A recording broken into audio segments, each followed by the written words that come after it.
All right, let's continue our discussion of the digestive system.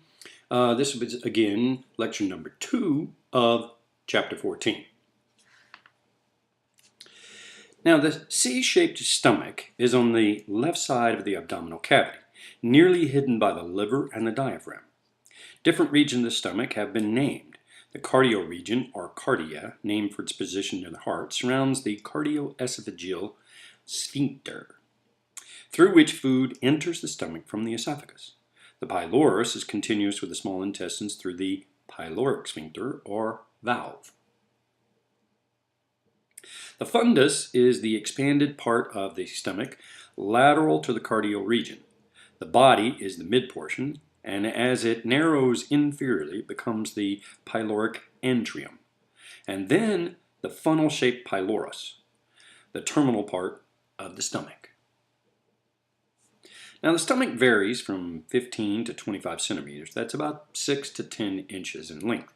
But its diameter and volume depend on how much food it contains. When it is full, it can hold up to 4 liters or 1 gallon of food. When it is empty, it collapses inward on itself, and its mucosa is thrown into large folds called rugae, or ruga. Depends on how you want to pronounce it.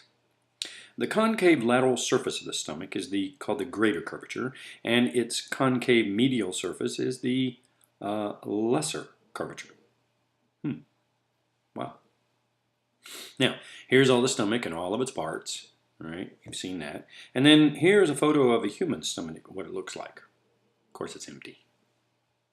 Next up, the lesser omentum is a double layer of peritoneum and extends from the liver to the lesser curvature. The greater omentum, another expansion of the peritoneum, drapes downward and covers the abdominal organs like a lacy apron before attaching to the posterior body wall. Now, the greater omentum is riddled with fat, which helps to insulate and cushion and protect the abdominal organs.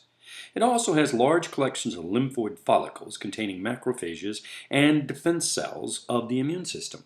Hey, don't want an upset stomach. You know how that is. Now, this gives you an idea of how the omentum covers your internal organs. You can see the greater omentum there. Now, this shows a sagittal view of the internal organs of a female, how they're all situated. Now, next, the stomach acts as a temporary storage tank for food, as well as a site for food breakdown. Now, besides the usual longitudinal and circular muscle layers, its walls contain a third obliquely arranged layer in the muscularis externa. This arrangement allows the stomach not only to move food along the tract, but also to churn and mix and pummel the food, physically breaking it down into smaller fragments. In addition, a chemical breakdown of proteins begins in the stomach. Now, most digestive activity occurs in the pyloric region of the stomach. After food has been processed in the stomach, it resembles something like heavy cream and is called chyme. Now, the chyme enters the small intestine through the pyloric sphincter. Now, the mucosa of the stomach is a simple columnar epithelium composed entirely of mucus cells that produce a protective layer of a bicarbonate-rich alkaline mucus that cleans the stomach mucosa and protects the stomach wall from being damaged by acid and digested by enzymes. This otherwise smooth lining is dotted with millions of deep gastric pits, which lead into gastric glands that secrete the solution called gastric juice. Wow, gastric pits, gastric glands, gastric juice. You got all that? All right. Now, the chief cells produce protein digesting enzymes, mostly pepsinogens, and the parietal cells produce corrosive hydrochloric acid, which makes the stomach content acidic and activates the enzymes. Still other cells, called the enteroendocrine cells, they produce local hormones such as gastrin that are important to the digestive activities of the stomach. Now, this figure gives an enlarged view of the gastric pits and the glands. And then in this figure, we see how pepsinogen is produced by the chief cells is activated by hydrochloric acid secreted by the parietal cells. Okay. Now, the small intestine is the body's major digestive organ. Within its twisted passageway, usable food is finally prepared for its journey into the cells of the body. The small intestine is a muscular tube extending from the pyloric sphincter to the large intestine. It is the longest section of the alimentary tube, with an average length of 7 to 13 feet. 7 to 13 feet. That's long. In a living person, the small intestine hangs in sausage-like coils in the abdominal cavity, suspended from the posterior abdominal wall by the fan-shaped mesentery. The large intestine encircles and frames it in the abdominal cavity. The small intestine has 3 subdivisions: the duodenum or duodenum, depending on how you want to pronounce it, the jejunum, and the ileum. Now, this contributes about 5%, nearly 40%, and almost 60% of the length of the small intestine, respectively.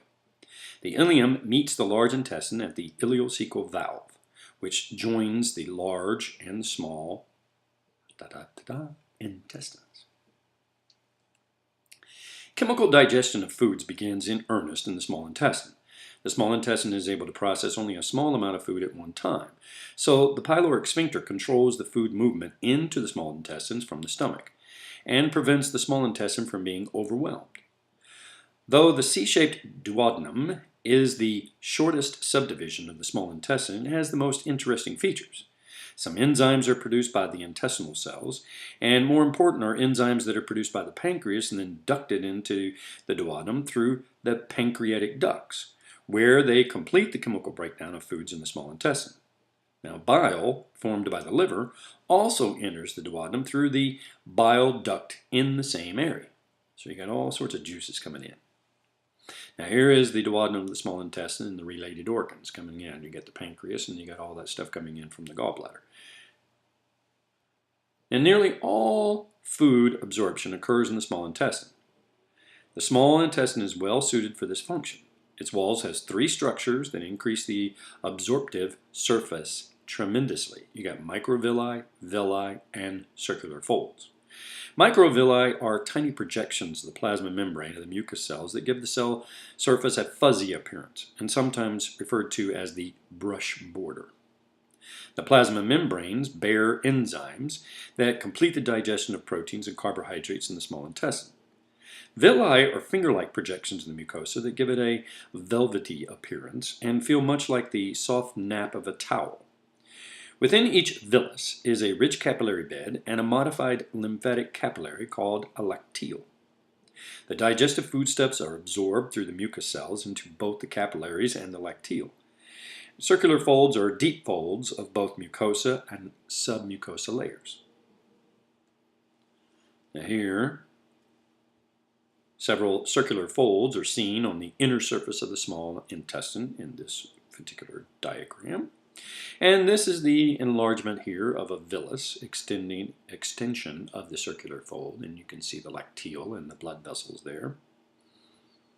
And this is an enlargement of an absorptive cell to show the microvilli. See those little microvilli, kind of like a towel? All right, then we move on.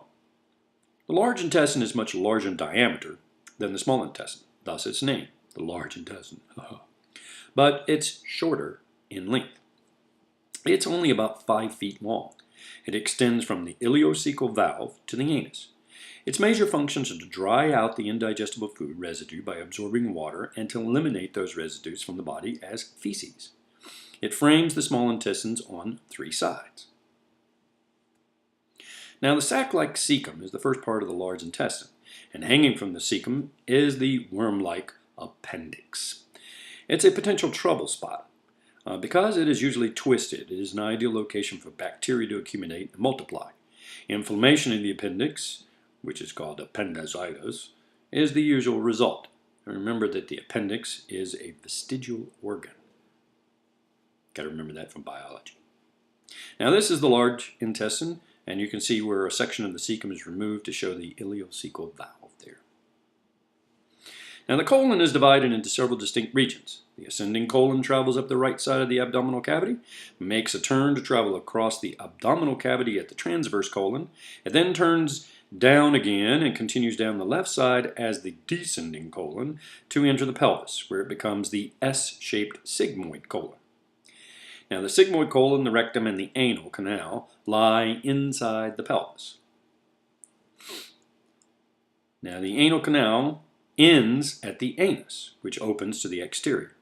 And the anal canal has an external voluntary sphincter, okay, and it's composed of skeletal muscle and an internal involuntary sphincter, formed by smooth muscle. These sphincters, which act rather like purse strings to open and close the anus, are originally closed except during defecation, when feces are eliminated from the body.